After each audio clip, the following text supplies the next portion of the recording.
Hi friends, Ayyanar துணை சீரியலில் இன்றைக்கி நாளைக்கான எபிசோடு பார்க்கலாம். புதுசாக பார்க்குறவங்களா இருந்தால் சப்ஸ்கிரைப் பண்ணிக்கோங்க, லைக்கு ஹைப்பு கொடுத்து விடுங்க. வாங்க வீடியோக்குள்ளே போகலாம். நேற்றுக்கு எபிசோடு எதில் முடிச்சிருப்பாங்கன்றது பார்த்திங்கன்னா, சனிக்கிழமை இவங்க நிலா வீட்டில் எல்லாருக்குமே ஒரு வேலையை பிரித்து கொடுத்து விடுவாங்க. எல்லாருமே வேலையெல்லாம் செஞ்சு முடிச்சுட்டு அப்பாடான்னு உட்காருவாங்க. எல்லோரும் வரும்போது தான் பல்லவனும் வருவார். ஏன்டா இவ்வளோ நேரமாக வாசலை பெருக்கிட்டு இருந்தேன் அப்படின்னு சொல்லிட்டு நிலா கேட்பாங்க. இல்லை, நீ பெருக்கிட்டேன், நீங்கள் இவ்வளோ நேரம் கழித்து இப்போ தான் வரீங்க, நான் வேலையை முடிக்கிறதுக்கும் நீங்கள் வர்றதுக்கும் கரெக்டாக இருக்குது அப்படின்ற மாதிரி தான் பல்லவன் சொல்லுவார். அதுக்கு சோழன் கிண்டலுக்கு என்ன சொல்லுவார்னா, அவன் பக்கத்து வீட்டு வாசலும் சேர்த்து பெருக்கியிருப்பான், இல்லைனா ஃபோனை நோண்டியிருப்பான், அதனால தான் அப்படின்ற மாதிரி தான் சொன்னதுக்கு, அண்ணா சும்மா இருண்ணா, ஃபோன் நோண்டுறதெல்லாம் போய் சொல்லாதானே, அண்ணி அதுக்கு வர திட்ட போகிறாங்க அப்படின்ற மாதிரி தான் பல்லவன் சொல்லுவார். உடனே பார்த்திங்கன்னா வானதி தான் காமிப்பாங்க. வானதிக்கு அவங்க அப்பா சனிக்கிழமை பணம் கொடுத்துருப்பாங்க இல்லையா, அந்த பணத்தை கொண்டு நேராக இவர் பாண்டியன்கிட்ட தான் கொடுத்து, இது மாதிரி பாண்டி எனக்கு அப்பா மாதிரி பணம் கொடுத்துருக்குறாரு, வா நம்ம அட்வான்ஸ் கொடுத்துட்டு வந்துடலாம் அப்படின்னு சொல்லிட்டு தான் இவங்க பாண்டியனை கூட்டிகிட்டு போயிட்டு நேராக மெடிக்கல் ஷாப்பில் இது மாதிரி பார்த்து அட்வான்ஸை கொடுத்துருவாங்க. ரொம்ப தேங்க்ஸ்ப்பா, என்றைக்கு எடுத்துக்கிறீங்க கடையை அப்படின்ற மாதிரி கேட்பாங்க. நாங்கள் சொல்கிறோம் கேட்டுட்டு அப்படின்ற மாதிரி இது வானதி சொல்லுவாங்க. ஏன் நாளைக்கு நாள் நல்லா இருக்கே, நீங்கள் நாளைக்கே எடுத்துக்கிட்டீங்கன்னா நானும் சீக்கிரமாக ஊருக்கு கிளம்பிடுவேன் நான் அப்படின்ற மாதிரி தான் மெடிக்கல் ஷாப்பு விற்கிறவர் சொல்லுவார். சரி, அதுக்கு என்ன நாளைக்கே எடுத்துக்கலாம் அப்படின்ற மாதிரி தான் இவங்க சொல்லுவாங்க. சொல்லிவிட்டு வெளியில் பாண்டியன் வானதிக்கு அட்வைஸ் பண்ணுவாங்க. ஓனராக ஆகிட்ட, அது ஓனர் ஆனது முக்கியம் கிடையாது, ஒழுங்காக ப்ராப்பராக எடுத்து நடத்து, கடனெல்லாம் அடைக்கிறதுக்கு பாரு, ஒழுங்காக பொறுப்பாக வேலை செய்யி, எதுவும் வராத பார்த்துக்கோ அப்படின்ற மாதிரி தான் அவர் சொல்லுவார். அதுக்கு என்ன பாண்டி செஞ்சுட்டா போச்சு, நான் யாருக்கு இந்த மாதிரி கிடைக்கும், எடுத்தோடனே படிப்பு முடித்தோடனே பிஸ்னஸ் பண்ணுற இதுவெல்லாம் யாருக்கும் கிடைக்காதுல்ல, அது எனக்கு கிடைச்சதே பெரிய விஷயம் இல்லை, அதுக்கெல்லாம் காரணம் நீ தான் பாண்டி, ரொம்ப தேங்க்ஸ் பாண்டி அப்படின்னு சொல்லிட்டு தோள் மேலே சாஞ்சிக்குவாங்க. சரி சரி, அதுக்கப்புறம் நாளைக்கு நம்ம கடை திறக்கிறோம்ல, இதில் நம்ம வீட்டு ஆளுங்களை மட்டும் வர வச்சு சின்னதாக ஒரு ரிப்பன் மாதிரி கட் பண்ணி ஸ்நாக்ஸ் மட்டும் கொடுத்துட்டு நான் ஒரு செரிமனி மாதிரி சின்னதாக ஓப்பன் பண்ணிக்கலாமா அப்படின்ற மாதிரி சொன்னதுக்கு, அதுக்கு என்ன செஞ்சுட்டா போச்சு அப்படின்ற மாதிரி தான் பாண்டியன் சொல்லுவார். உடனே பார்த்திங்கன்னா அடுத்தது இவங்க சேரன் வேலைக்கு கிளம்பி போயின்னு இருப்பார். அந்த நேரத்தில் கார்த்திகா கோயிலுக்கு போயின்னு இருப்பாங்க. கார்த்திகான்னு சொல்லிட்டு அவர் கூப்பிடுவார். அவங்க எதையோ யோசனையில் கண்டுக்காமல் போயிட்டே இருப்பாங்க. அதுக்கப்புறம் கார்த்திகா, நான் இவ்வளோ நேரம் கூப்பிட்றேன், என்ன காது கேட்காத போயின்னு இருக்கிறேன் அப்படின்ற மாதிரி தான் கேட்டதுக்கு, இல்லை மாமா ஏதோ யோசனையில் போயின்னு இருக்கிறேன் அப்படின்ற மாதிரி சொன்னதுக்கு, எங்கேப்பா போகிறேன் அப்படின்னு சொல்லி கேட்டதுக்கு, கோயிலுக்கு போகிறேன் அப்படின்னு சொல்லிட்டு அவங்க சொல்லுவாங்க. இது நானும் வரேன் கூட அப்படின்னு. இல்லை மாமா, உங்களுக்கு எதனா வேலை இருந்தால் நீங்கள் போய் பாருங்கள், நான் கிளம்புறேன் அப்படின்ற மாதிரி அவங்க சொல்லுவாங்க. அதுக்கு என்னப்பா, நான் வரேன் வா அப்படின்னு சொல்லிட்டு இவங்க வருவாங்க.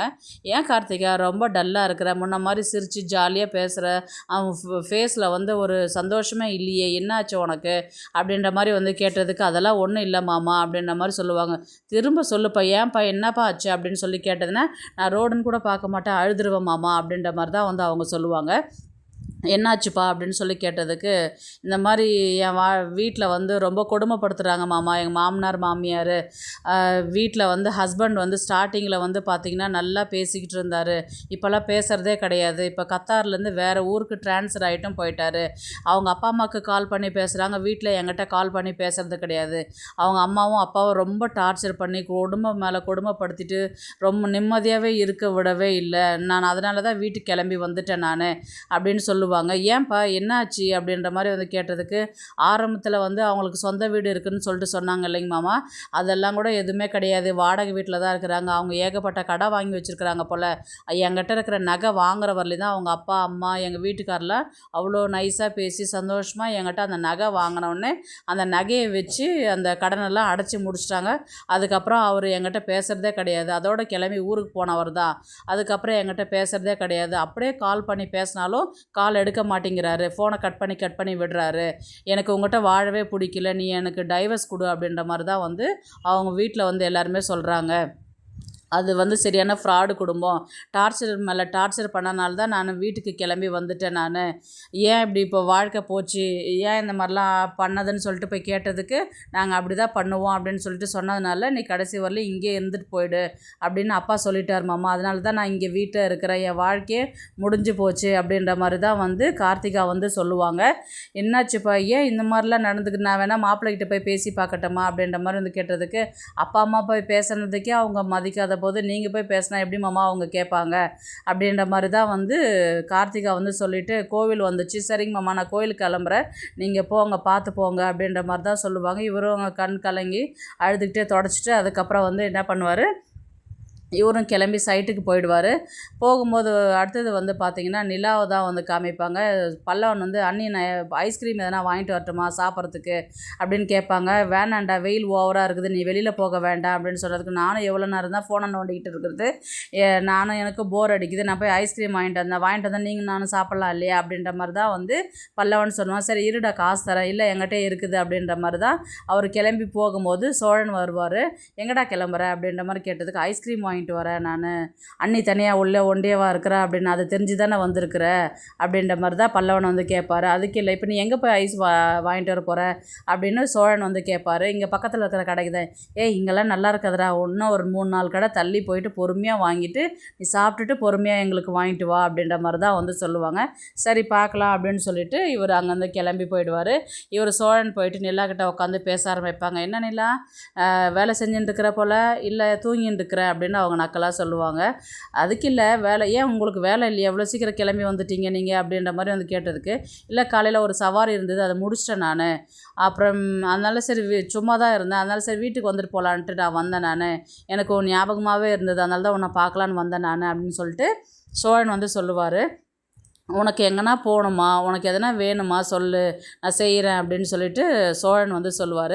உடனே நிலா வந்து என்ன சொல்லுவாங்கன்னா, ஹனிமூன் போகலாமா அப்படின்ற மாதிரி வந்து கேட்டதுக்கு, ஐயோ நிலா நானே இது தான் உங்கள்கிட்ட கேட்கலான்னு வந்தேன் நான், நீயே கேட்டுட்ட அப்படின்ற மாதிரி தான் வந்து சொன்னதுக்கு, ஐயா ஜாலி சூப்பர் போகலாம், எந்த இடத்துக்கு போகலாம், உனக்கு பிடிச்ச ஒரு 3 பிளேஸ் சொல்லு அங்கே போகலாமா அப்படின்ற மாதிரி வந்து இவர் சோழன் வந்து கேட்பார். உங்கள் இஷ்டம் சோழன், எங்கே வேணால் கூட்டிகிட்டு போனால் ஜாலியாக போயிட்டு வந்துடலாம் அப்படின்ற மாதிரி தான் வந்து சொல்லுவாங்க. இவர் வந்து சரி எனக்கு வேலை இருக்குது அப்படின்னு சொல்லிட்டு இவங்க அடுத்த வேலைக்கு கிளம்பி ரூம் உள்ளார போயிட்டு கதவு சாத்திக்குவாங்க. இவர் வந்து அதே நினப்பில் உட்காந்து ஜாலியாக என்ஜாய் பண்ணிகிட்டு இருப்பார்.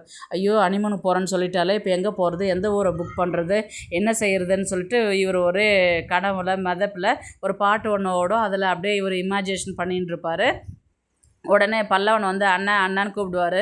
என்ன நான் கூப்பிட்டுட்டே இருக்கிற, எதையோ யோசிச்சுட்டு இருக்கிற அப்படின்ற மாதிரி சொன்னதுக்கு, அதெல்லாம் உனக்கு சொன்னால் புரியாதுடா, என்னடா வாங்கிட்டு வந்திருக்கிற ஐஸ்கிரீம், நீயே சாப்பிட்டுக்கடா, எனக்கே இப்போ அவள் சொன்ன வார்த்தை எனக்கு ஜில்லுன்னு இருக்குது, எனக்கு ஐஸ்கிரீம் வேணாம், நீயும் உங்கள் அண்ணி மட்டுமே சாப்பிட்டுக்கோங்க அப்படின்ற மாதிரி தான் அவர் வந்து சொல்லுவார். இவர் அண்ணி இருந்தாங்க ஐஸ்கிரீம் அப்படின்னு சொல்லிட்டு சொன்னதுக்கு, என்னாச்சு உங்கள் அண்ணனுக்கு அப்படின்னு தெரில அண்ணி, இந்த மாதிரி அவர் எனக்கு வேணான்ட்டான், சரி வாடா நம்ம சாப்பிட்லாம் அப்படின்னு சொல்லிட்டு இவங்க போய் சாப்பிட்றதுக்கு போவாங்க.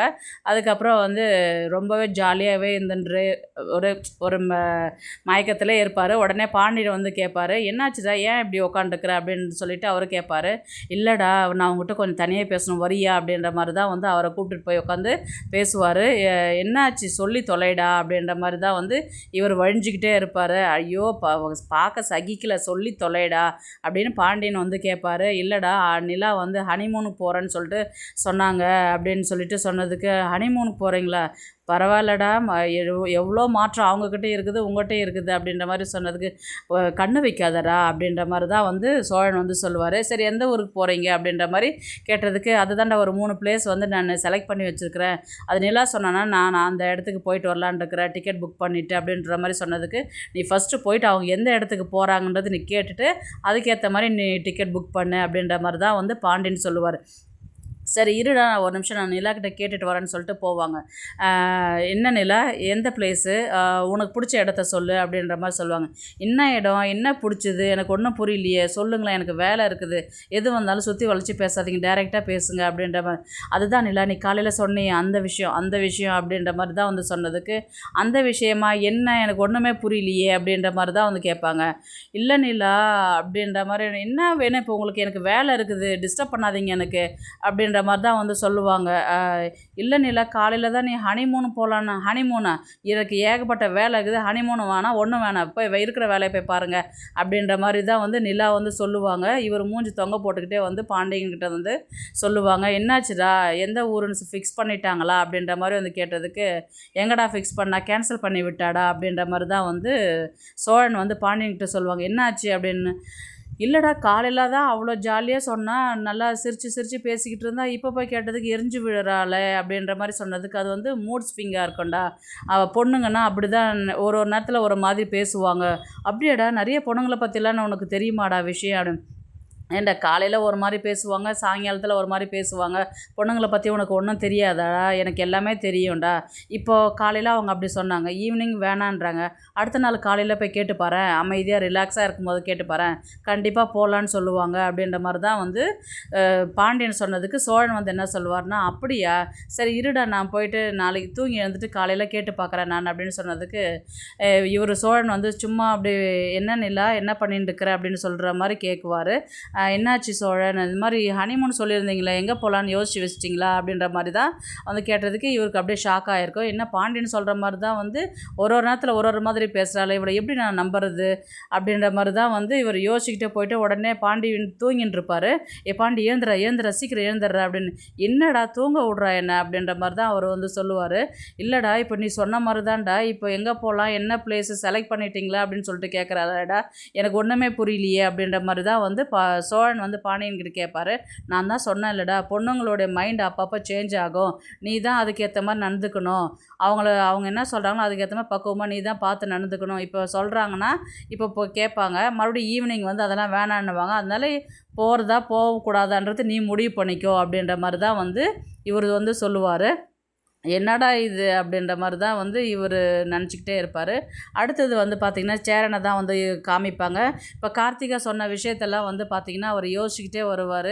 ஏன் இப்படி இவளுடைய வாழ்க்கை இப்படி மாறி போச்சு, இல்லை நம்ம அவங்க அம்மாக்கிட்ட பேசி பார்க்கலாமா, கஸ்தூரி கிட்டே போய் பேசி பார்க்கலாமா அப்படின்ற மாதிரி தான் வந்து இவர் யோசிச்சுக்கிட்டே இருப்பார். அந்த நேரம் பார்த்திங்கன்னா அவங்க கஸ்தூரி தான் ஆப்போசிட்டில் மார்க்கெட்டுக்கு போயிட்டு வர மாதிரி தான் இருக்கும்.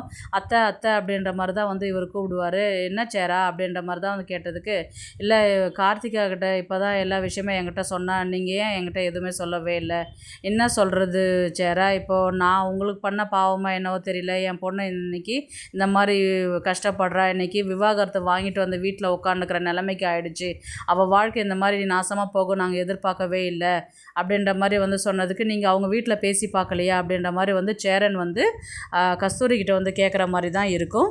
உங்கள் குடும்பத்துக்கு பண்ண பாவன்றதுனால தான் என் பொண்ணை இன்றைக்கி வாட்டி வதைக்குது, குடும்பமே வந்து ஃப்ராடு குடும்பம், மாப்பிள்ளையும் ஃபோன் எடுக்க மாட்டேங்கிறான், அந்த ஆள் எங்கேயோ வேறு ஊருக்கு போயிட்டானா, மாமியார் மாமனார் கொடுமை தாங்க முடியாது, என் பொண்ணு படுற கஷ்டத்தை பார்த்து என்னால் நிம்மதியாக இருக்க முடியல, தூங்க முடியல, அவள் கஷ்டப்படுறத நினச்சா ரொம்ப வேதனையாக இருக்குது சேரா, ஏன் இப்படி எங்கள் வாழ்க்கை அப்படி நிம்மதி இல்லாத போச்சுன்றது தெரியல சேரா எனக்கு அப்படின்ற மாதிரி வந்து சொன்னதுக்கு, அத்தை அழாதீங்க அத்தை, கவலைப்படாதீங்க அத்தை, ரோட்டில் எல்லாருமே பார்க்குறாங்க, நீங்கள் போங்க நான் வேணா வீட்டுக்கு வரேன் நான் அப்படின்ற மாதிரி வந்து சொன்னதுக்கு, சரி சேரா நீ கிளம்பு நான் பார்த்து கிளம்புறேன் நான் அப்படின்ற மாதிரி தான் வந்து இவங்க கிளம்பி போயின்னு இருப்பாங்க. இப்போது சேரன் வந்து என்ன முடிவு எடுப்பார், கார்த்திகாவுக்கு நான் திரும்ப அவர் வாழ்க்கை கொடுப்பாரா, இல்லை சந்தாக்கு என்ன இவர் பதில் சொல்லுவார், ஏன்னா சந்தாக்கு கல்யாணம் பண்ணணும்னா 25 லட்சம் வந்து நம்ம பணம் வந்து ரெடி பண்ணி கொடுத்தாதான் அவங்க அப்பா வந்து சேரனுக்கு கல்யாணம் பண்ணி கொடுக்குறதா வந்து அனீஷ் அப்பாவுடைய சொல்லியிருப்பார் இல்லைங்களா.